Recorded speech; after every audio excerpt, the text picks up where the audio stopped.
My name is Sharon Sarago, and today we're going to continue working on preparing for the SAT. And today we're doing the trigonometric ratios in math. You'll remember that those are the ones that talk about sine, cosine, and tangent. So let's take a look at that and see how we can improve our scores by knowing more about it. The first thing that we want to look at is those three ratios for sine, cosine, and tangent. Here are the ratios. Sine is opposite over hypotenuse, cosine is adjacent over hypotenuse, and tangent is opposite over adjacent. Now you can try to remember those and just have them in your head, or you can use this mnemonic device right here. We call it SOHCAHTOA. That's how you pronounce it, SOHCAHTOA. And the S stands for the sine. Then you have your ratio, the opposite over the hypotenuse. The C stands for cosine, and you have your ratio, adjacent over hypotenuse. Then you have tangent, and you have your ratio, opposite over adjacent. So, if you get into the test and you can't remember them immediately, this might help you by giving you some hints. Let's take a look at an example of how this is going to work. Our question says if cosine is equal to 24 over 25 for the triangle below, find the value of tan of theta. Okay, so here's our angle that we're talking about, and they gave us cosine. Well, remember that cosine is adjacent over hypotenuse. And so from this angle, the adjacent angle would be 24. It's the one that touches that angle. And of course, you always know the hypotenuse because it's the diagonal line. And so that would be our hypotenuse. So writing that, adjacent over hypotenuse would be 24 over 25. Now that's what they just gave us right here. They told us what the sides of this triangle were when they set it up in a ratio. So your first job would of course be to label it like that. And then the next thing is you want to know what this third side is. Well, you remember your Pythagorean triples, don't you? 7, 24, 25 is one of your triples there. We'll take a look at those in just a minute to review in case you have forgotten them, but you need to have those memorized. So we know what cosine is, but now they're asking us for tangent of this same angle. Well, tangent, of course, is opposite over adjacent. And so from this angle, the opposite would be over here. So that would be 7. And then our adjacent would be the one that touches that angle right there. And that would be 7 over 24. Let's take a look at the Pythagorean triples now. You know that you start out with 3, 4, 5. You just have to remember that that's what you're going to start with. The next one is 5, 12, 13. After that comes 8, 15, 17, and then 7, 24, 25. Now, I would like for you to memorize them any way you can. They have to be in your head. But let me show you this little trick. You know it starts with 3, 4, 5. This 5 travels. It comes here first, then it comes here as a 15, then it comes here as a 25. So you can see it's traveling right there. All right, the next thing to notice is that we've got some consecutive numbers right there. These are also consecutive, and these are consecutive. As a matter of fact, this is the only set that isn't. It skips one number. It goes from 15 to 17. All right, then the next thing. We have 3, 4, 5. We know that this starts with 5, but we forget this number. You can actually add these 3 together, and you will get 12. Well, you know that these are consecutive, so you don't have to worry about the 13. There it is, 12, 13. Now we come down to this set, and let's play like you forget this number. You can add these two together, and you'll get the 8. You already know that the 5 travels to 15. You already know that this is the one that skips a number, so the last set would be 17. Now the last set of ratios starts with this, 7. And it goes 7 here. You know that the 5 travels, so you know the last one is 25. You also know that they're consecutive, so you know the one in front of it is 24. So you can use that little method if it helps you, but you need to practice these, and you need to be sure that you know them. It's really critical that you know these. Another thing that we have to know is the terminology that they're going to use on some of these tests. The angle of elevation is a very common term, and it simply tells you what angle basically that you're going to be talking about, because they'll say the angle of elevation right here. You see the angle of elevation to an object, and if you had seen a triangle here, you would be wondering, well, which one is it? It's always going to be the one that looks up to the object. So you might be standing right here. Let's get a little stick figure so you're there, and whatever it is that you're looking at is up above you, right up here. So from your point up to the object is called the angle of elevation. Here's some examples. When Jason parked his car at the airport, he spotted an approaching plane at an angle of elevation of 12 degrees. If his car's current ground distance from the plane was 5,000 feet, which equation could be used to find the plane's altitude at that moment? Well, it looks to me like the first thing that we want to do is to draw a picture so that we can see what we're looking at. All right, we have an angle of elevation of 12. Here's the distance from where we're standing over here, over to the plane, but the plane is way up here. And what they want to know is the plane's altitude. That means how high is the plane? So we have to find out what this is. Now, when you're trying to decide which ratio to use, you have to look at what you have available in relationship to this angle. So on this angle, 12 degrees, let me change colors here. With this angle, 12 degrees, I know that I have an adjacent part. I'm going to put A there for an adjacent, and I also have the opposite. And so you have to think, well, which one of them has both the adjacent and the opposite? Well, it's tangent. And you'll remember that it goes opposite over adjacent. TOA, remember? Therefore, I can set that up in an equation, and here I have it. Tangent 12 degrees is equal to my opposite over adjacent. And that's actually what the question is asking you for. That's all we need to know. Let's look at another example. A ramp is to be built for a trailer in order to load supplies and equipment. The ramp needs to form an angle of no more than 28 degrees with the ground and cover a vertical distance of 18 inches.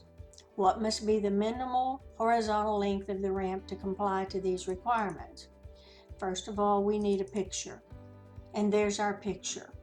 So what do we have? We have our angle of elevation right here.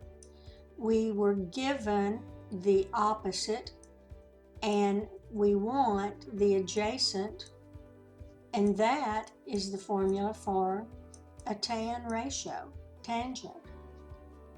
So then this is how we're going to set it up.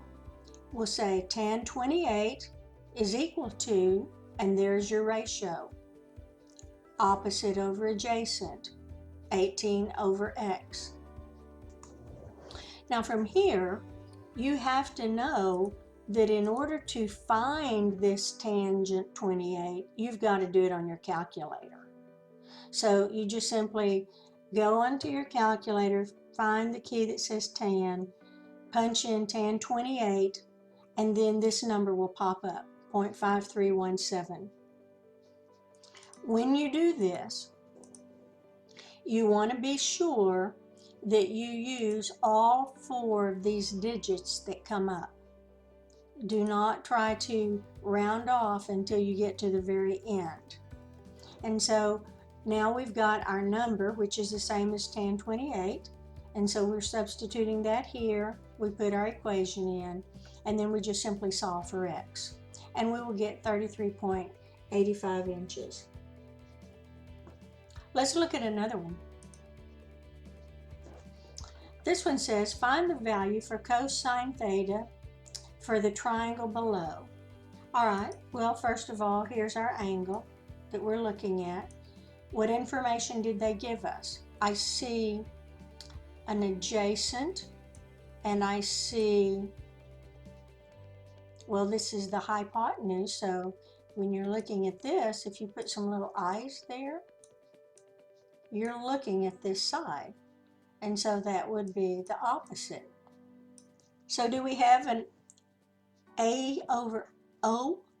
No, but we do have the opposite over adjacent.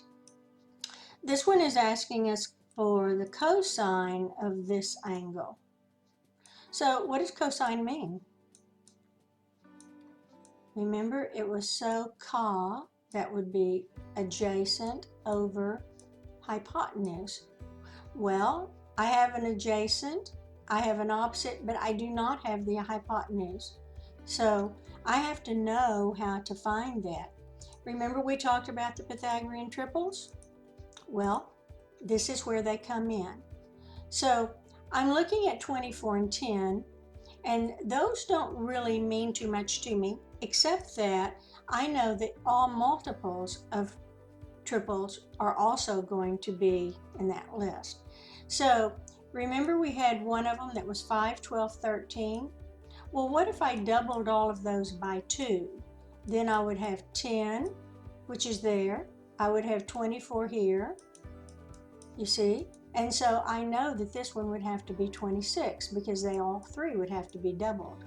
So this side right here would certainly be 26. And if I'm looking for the cosine, then I think I might have found it. So the cosine is the adjacent over the hypotenuse, and my adjacent was 10. My hypotenuse was 26, right here, remember? And then, of course, I would set the ratio up, 10 over 26, and reduce it to its smallest terms. Here comes another one. A tower cast a shadow 150 meters long when the angle of elevation to the top of the tower is 63 degrees. Find the height of the tower to the nearest meter. Okay, well, here's the angle of elevation. We know it's 60 degrees. And they want this. They want the height of the tower, which will be x for us. They gave us this distance right here. So we already have 2 pieces of information relative to this angle. And so what are they? We have the opposite and we have the adjacent. And that is the ratio for tangent. So we can set it up like that. First of all, you have to put tan 63 into your calculator to find out what it equals, and you'll see that it's equal to 1.962. Then you're going to set up the equation, and it will be the equation that uses the ratio for tangent. So we've got tan 63, which was 1.962, is equal to opposite over adjacent. Our opposite was x. Our adjacent is 150. And then we just have to calculate, and we would find that x is equal to 294.3. We'll look at another one. I think you're probably figuring this out now. A hot air balloon is held at a constant altitude by two ropes that are anchored to the ground. One rope is 120 feet long and makes an angle of 61 degrees with the ground, and the other rope is 115 feet long and makes an angle of 65 degrees with the ground. What is the approximate distance between the 2 points on the ground where the ropes are anchored? And of course, when we finish, we round it off. So here's our first one. We're going to do one at a time. There's our angle that we look at, and we have to find out, well, what do we have? We have the hypotenuse and we have an adjacent. And so that is equivalent to the cosine ratio, adjacent over hypotenuse. Then when we do the other one, it would be pretty much the same. We have our 65 degrees, and what do we have? We have a hypotenuse and adjacent. Again, it's the same thing, adjacent over hypotenuse, which is the cosine ratio. Now we have to calculate each angle.